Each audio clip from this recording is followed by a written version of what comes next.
जय हिंद स्टूडेंट्स।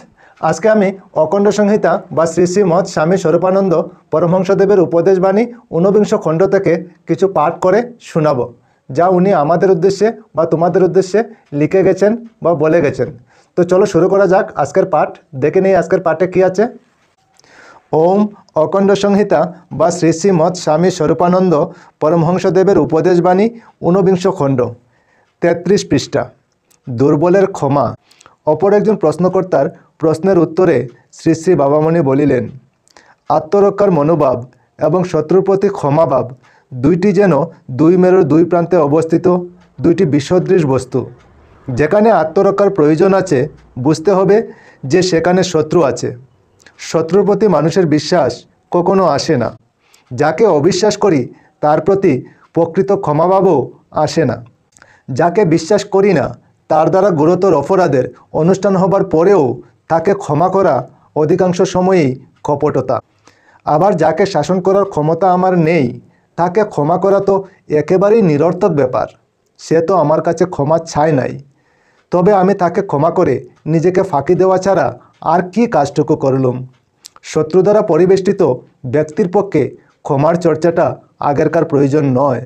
তার প্রথম প্রয়োজন হচ্ছে নিজের বল বৃদ্ধি করা। যে বলবান ক্ষমার চর্চা সেই করবে। যে দুর্বল এবং লাঞ্ছিত সে যখন ক্ষমার অনুশীলন করে তখন অধিকাংশত সে ভণ্ডামিই করে। ক্ষমা মহতের লক্ষণ, কিন্তু দুর্বলের ক্ষমা প্রকৃত ক্ষমা নয়। দুর্বলের ক্ষমা হচ্ছে নিজের অক্ষমতার প্রতিগন্ধকে ক্ষমার গরদের শাড়ি দিয়ে ডেকে রাখা মাত্র। প্রতিহিংসা, শত্রুদমন ও যুদ্ধ।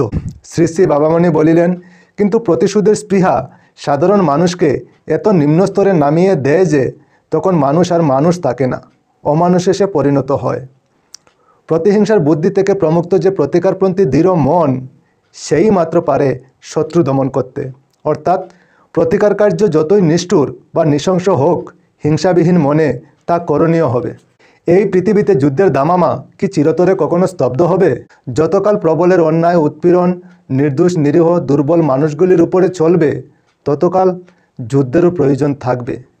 মানুষ যদি প্রেম বুদ্ধিতে সকল মানুষকে স্নেহের আলিঙ্গন দিতে কখনো অতীব ব্যাপকভাবে সমর্থ হয় এবং অন্য মানুষদের মনে এই আস্থা সঞ্চারিত করে দিতে পারে যে কেউ কারো সুনিত শোষণ করবে না, একমাত্র তাহলেই পৃথিবী থেকে যুদ্ধ চিরতরে বা সুদীর্ঘকালের জন্য তিরোহিত হতে পারে।